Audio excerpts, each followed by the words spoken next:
What's going on, everybody? This is Rich from Bards in the Basement. Today we're here with a brand new show where the Bards take a deep dive into their own favorite shows growing up, and they took a look at them with adult eyes. Today we're looking back at the one, the only, the seriously campy, the 90s nostalgic Mighty Morphin Power Rangers. Episode 1 of the original Power Rangers was crammed full of exposition, action, hip 90s references, and sweet, sweet dance moves. So this episode starts with two dumb scientists in a desert, moon, who decide to open a giant sarcophagus-looking thing. And they unleash an evil space witch known as Rita Repulsa, and four other things called Goldar, Fencer, Babu, and Squat. Yes, I had to Google those. Then we cut to the Angel Grove Youth Center and Juice Bar. Totally a normal thing in the 90s. Maybe.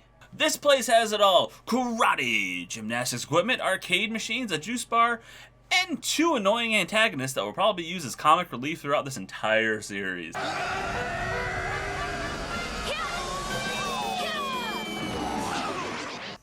We meet Jason, the karate master. Zach, the dancing karate master.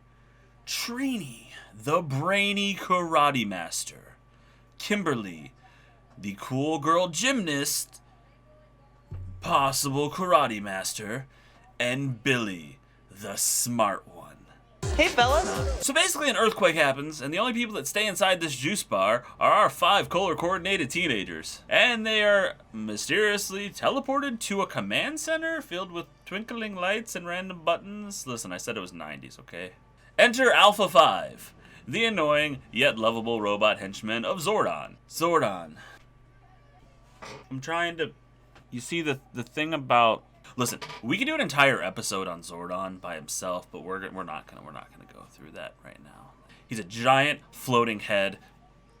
He gives kids unlimited power. He's a big deal, okay? Just take my word for it. He's a big deal. So Zordon explains that the group is given the powers of ancient dinosaurs to fight evil, because Japan said so, okay? Jason is given the power of the Tyrannosaurus Zord because he is bold and powerful. Zach is given the Mastodon Zord because he is clever and brave. Kimberly is graceful and smart, so she gets the Pterodactyl Zord. Billy is patient and wise, so obviously he gets the Triceratops Zord. And then we have Trini, fearless and agile, so she gets Quick, what's another dinosaur? Could we add a raptor into this somehow? No. Saber-toothed tiger it is! We're aware. And then Zordon says that phrase that I'm 99% sure is going to become a catchphrase somewhere in this series. Let the power protect you. And of course, Alpha 5 introduces his own catchphrase. Ay, ay, ay, ay, ay. So back on Rita's moon base, did I mention she built an entire tower? Yeah, apparently so. Finster makes people out of clay. He calls them putties. Clay. Putties. Had to make it simple for American audiences. So basically what he does is he bakes the putties in the Monster-matic. Not right. Monster-matic. So Jason has doubts, and then the group is attacked by the putties. And conveniently, they're all thrown into the same corridor, and they're like, hey, we should totally morph or something. And boom, the Power Rangers are born. Oh. Let me guess what you're thinking. Oh, wait, isn't this going to be like a 3-part episode where a bunch of amazing and awesome things happen? No, it's not. We are cramming everything into one episode. So, the Rangers are teleported somewhere else, and out of nowhere, Goldar appears.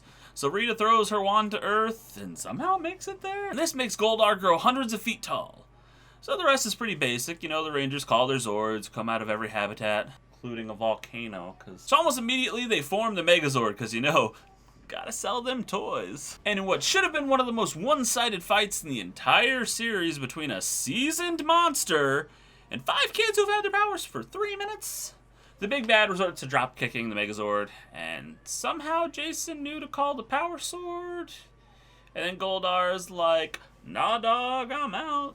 So the kids go back to the command center, and they get 3 rules for being a good Power Ranger. Rule number 1. Never use your power for personal gain. 2.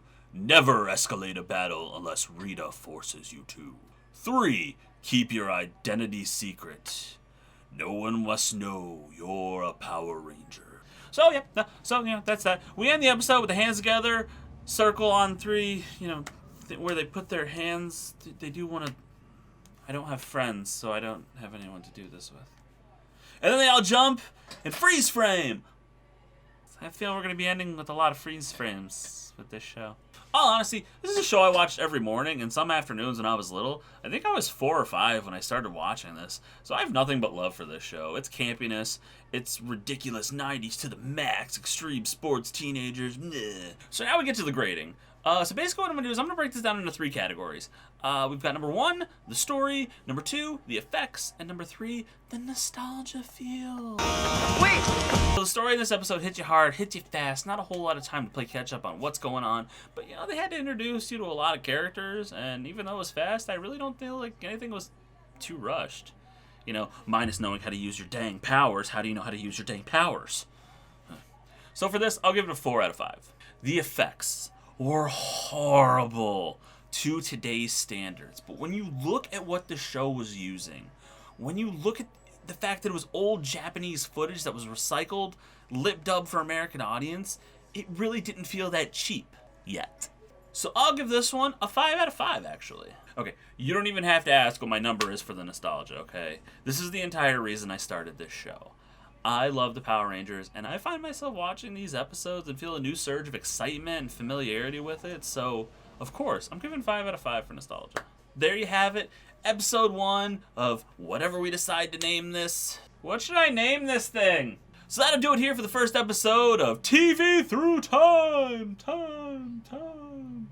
I have no idea if that's copyrighted. I just want to leave you with one final thought. Hiya!